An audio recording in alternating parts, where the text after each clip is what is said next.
Scotland. There is nowhere in the world quite like it. We know it's renowned for its rugged and wild scenery, rich in its history, castles and lochs, but it is so much more than that. Beyond the postcard places and the iconic landmarks lies a country filled with character and charm, hidden gems, dramatic landscapes, and new experiences waiting to be discovered around every bend. In fact, there are so many wonders and stories to be found that it can actually be quite challenging when choosing where to go when planning your trip. As a local, I have put together a list of 20 places that aren't talked about enough, that you cannot miss when you visit Scotland. So let's get right into it.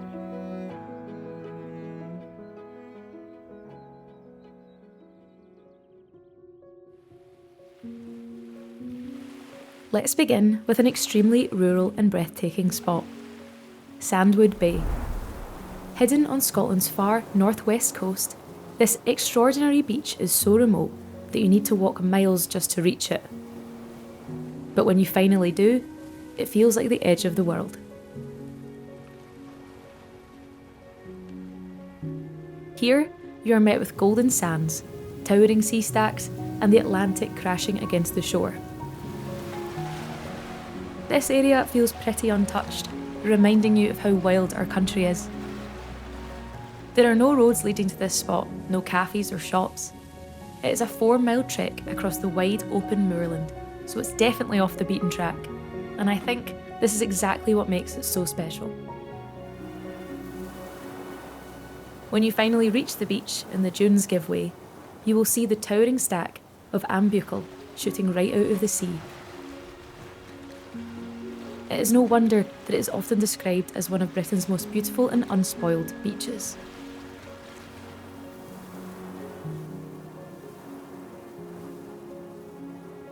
Assynt, an area of Scotland that feels raw and completely untamed.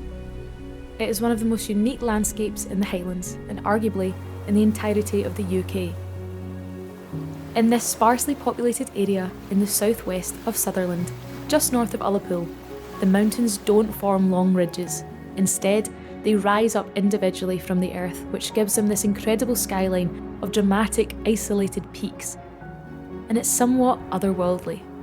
The obvious ones are Sulven and Stackpolly, which tower above the landscape below with its winding single-track roads and calm freshwater lochs, of which there are 680 in this area alone. It is a photographer's paradise, and it's definitely one of my favourite areas to drive through.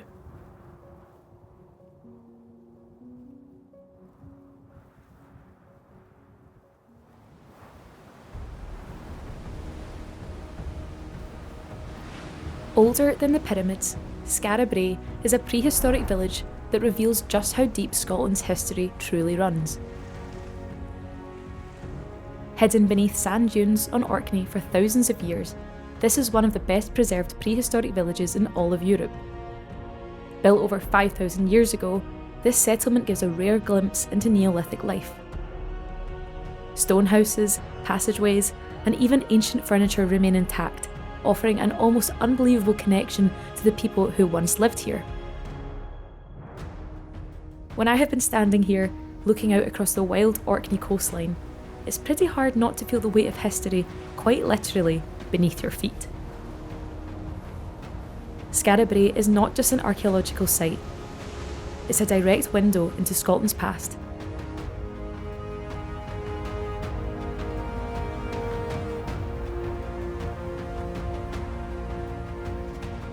The Isle of Lewis and the Isle of Harris, somewhere that I have spent a lot of time, they offer a completely different side to Scotland. The land here has been shaped by the Atlantic, with vast moorlands and incredible coastlines, and some of the most beautiful beaches in the country. Luscantire and the sands at Uig, for example, genuinely look as though they could be from the Maldives on a sunny day. And there's hardly anyone there. Like most of Scotland, the weather here can shift dramatically within hours, or even minutes.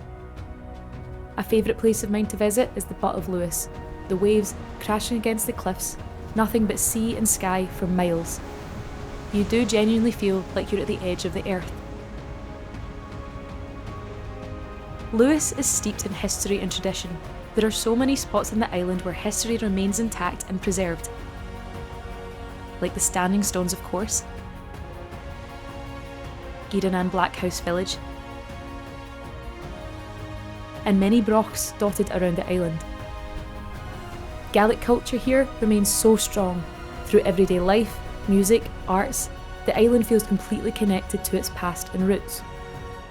Taking a journey over to the Outer Hebrides to visit Lewis and Harris will certainly leave a long-lasting impression on you.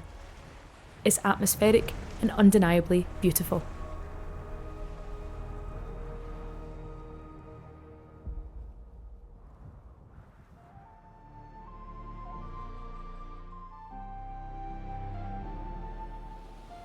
One of my favourite of the roughly 790 islands we have here in Scotland is Barra.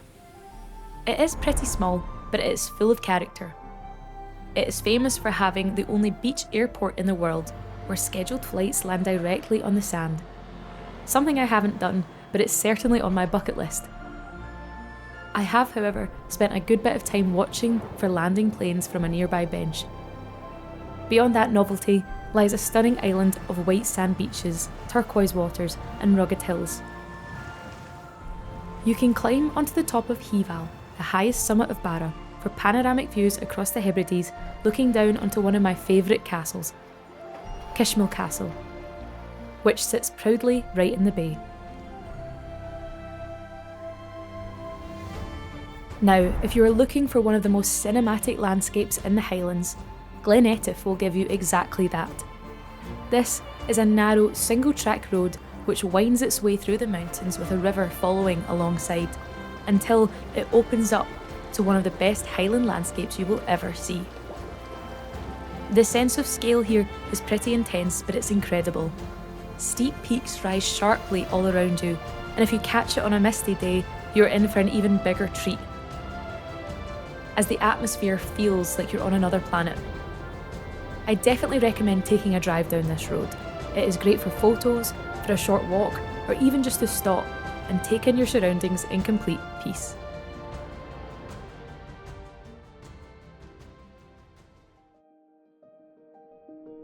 Known as Britain's last wilderness, Knoydart is a place where roads disappear and the true adventure begins. It is definitely not the easiest place to reach, but that's the point. There are no public roads connecting it to the mainland, and most visitors need to arrive here by boat or after a rather long hike across rugged terrains. I have actually taken the small boat from Malig over to Knoydart, and having never visited before, I really wasn't sure what to expect. But it was a truly incredible experience. Because once you're here, you are met with complete tranquility and some of the most dramatic scenery in Scotland. The towering mountains meet the sea lochs, and red deer roam freely across the hills. You do truly feel quite isolated here, but there's still a welcoming community spirit across the land. Knoydart isn't a place of convenience by any means, but it's about the adventure, remoteness, and experiencing Scotland in its purest form.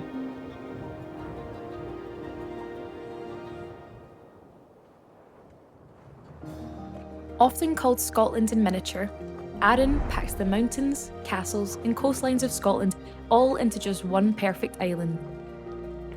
On the north of the island, mountains dominate the skyline. You will find that in Goatfell, which offers 360 views across the Firth of Clyde. But in the south, the landscape softens into rolling hills, forests, and a far gentler coastline. You are going to find incredible castles here filled with stories, history preserved in stone circles, and many charming villages where whisky can be found. There are fairy pools for swimming and caves of kings to explore. All of this is found in an easy reach, so it's great for those who are just after a bit of everything that Scotland has to offer without going far at all. Arran is simply the best introduction to Scotland that you can possibly find.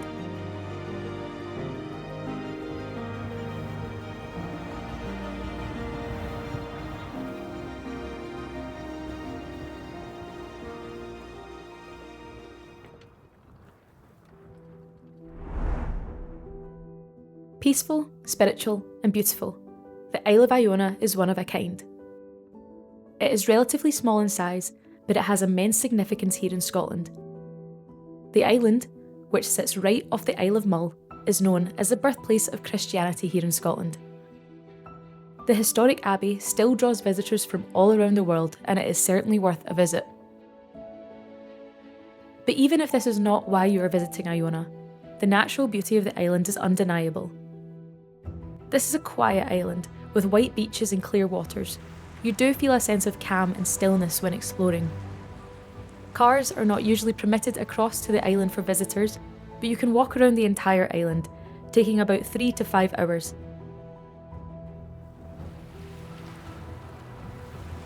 We have over 31,000 lochs estimated to be here in Scotland, and Loch Shiel is one that I would recommend a visit to. It is long and narrow, framed by mountains, running for roughly 17 miles through our impressive scenery and steeped in Celtic Norse history. At the head of the loch stands the Glen Monument, which overlooks the water and adds to the already incredible setting. If you visit when everything is calm, the reflection of the views in the sky onto the water is magic. The mirror-like surface is genuinely spectacular. Although the landscape around you feels wild and rugged, there's a sense of tranquility here. It doesn't have to try hard to be cinematic, and I think that it's just a great example of a Scottish loch. Powerful and atmospheric.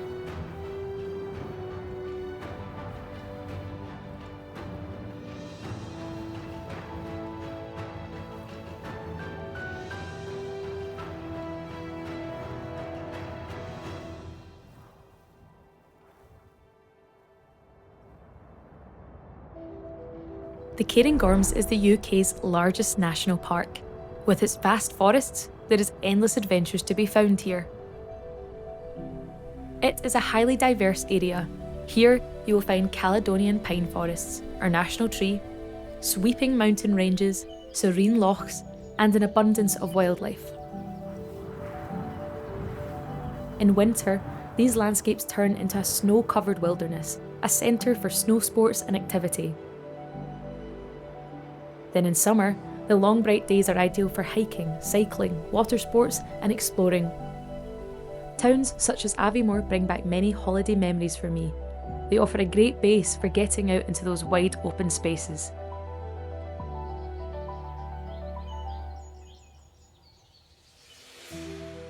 The place where the course of Scottish history changed forever. Culloden Battlefield is a haunting and emotional place. Probably the most powerful place you can visit in Scotland. It was here in 1746 that the final Jacobite rising came to a devastating end.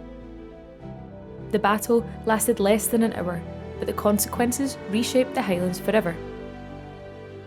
Today, the battlefield is quiet and windswept, but it's open for visitors. There are clan markers across the moor and a memorial cairn to honour those who lost their lives. Walking around here is a moving experience, but it is not just a historic site, it is a place of remembrance, and a reminder of how deeply Scotland's past is still very much an important part of our present day.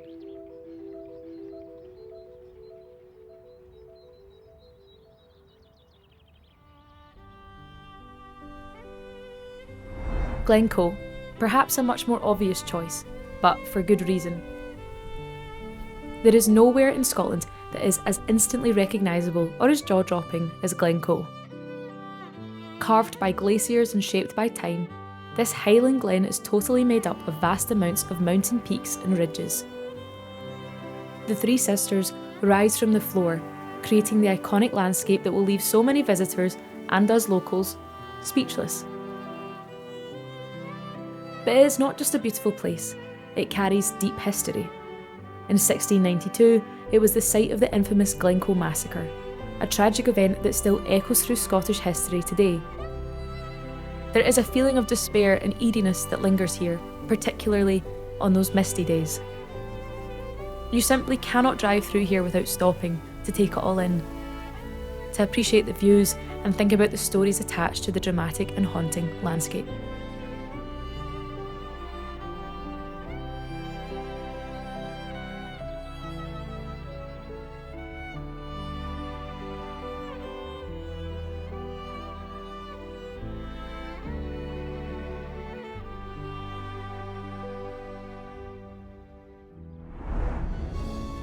I find that there are very few places in Scotland that feel as sacred as the landscape of Kilmartin Glen. Within just a few miles, you will find standing stones, burial cairns, rock carvings, all which date back over 5,000 years. There are over 8,000 ancient monuments within a 6-mile radius. The landscape here is that of peaceful green fields, but within it lies one of the most significant prehistoric sites in Europe. It's an incredible record of human ceremony, ritual, and settlement. Here, you can quite literally walk through thousands of years of human history, trying to understand the purpose and the intent behind many of the artefacts, while surrounded by the open skies and gentle hills.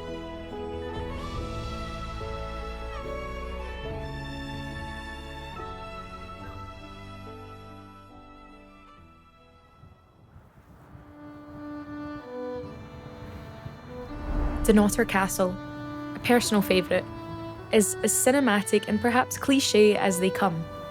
Perched dramatically on the cliff's edge right by the North Sea, it is a fine example of a Scottish castle. The ruins of this medieval fortress are located on the Aberdeenshire Coastal Trail, and you approach it via a narrow path that ventures down towards the sea. This fortress played a key role in Scottish history, with links to William Wallace and even protecting the crown jewels from the Cromwell's army in the 1650s. Standing here, looking at this site, with the waves of the stretching coastline crashing down below, Dunnottar is a vision, and one not to be missed.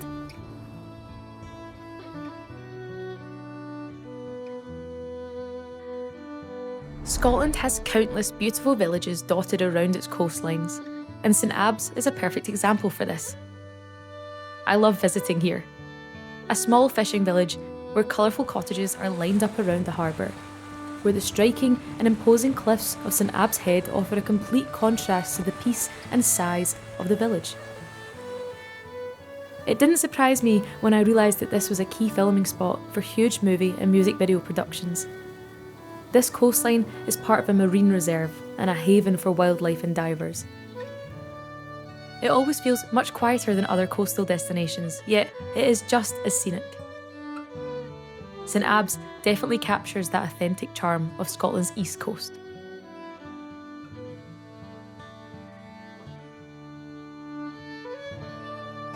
Having visited a lot of the islands in Scotland, it is hard not to list them all in this video, but the Isle of Jura deserves a mention.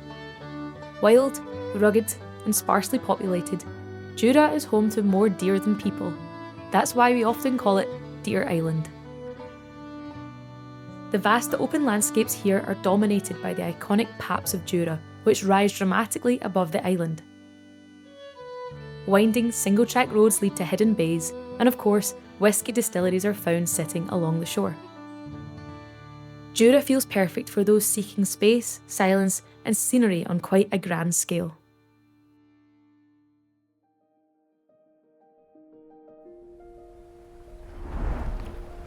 Oban, the gateway to the Isles, the place where many adventures begin.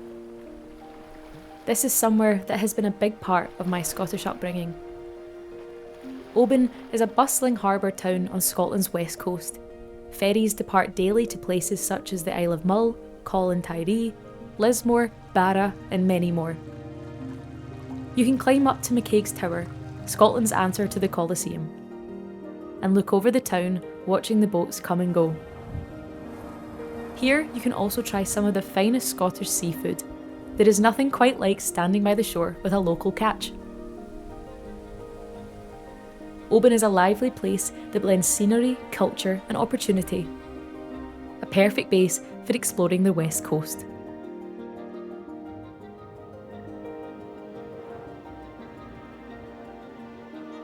Down on the South Ayrshire coast, the grand and elegant Culzean Castle sits overlooking the sea. It overlooks the Firth of Clyde with views to the Ailsa Craig on a clear day. The 18th century castle sits proudly on top of cliffs, with its landscape gardens, woodland walks, and fantastic sea views. Inside, you can wander the opulent rooms where stories of Scottish nobility are waiting to be told. this castle offers a different side of Scotland, slightly more refined but historic and beautifully preserved.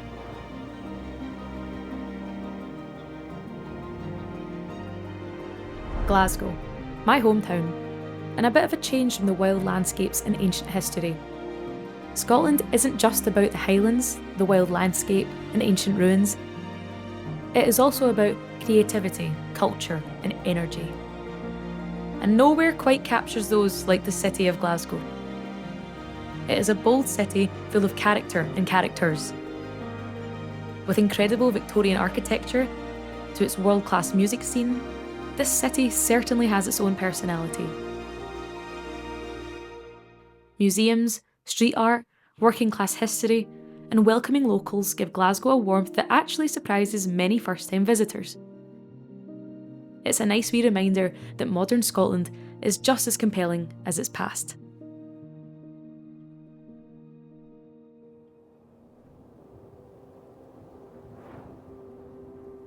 These 20 places are just a glimpse of what Scotland has to offer. The list could go on and on. From remote beaches, ancient standing stones, to wild mountains, quiet islands and vibrant cities. Scotland is a country that stays with you long after you leave. There is no doubt about that. No matter how many times you visit, there is always something new to discover. I find this to be true even when I've been living here my whole life. I hope this video helped inspire your next adventure and to come to experience Scotland yourself. Maybe you've even discovered somewhere you hadn't heard of before. We run small tours across the country, taking you to Scotland's iconic destinations, but also beyond the guidebooks. So if you'd like to join one of our tours, please feel free to get in touch. We would love to show you around.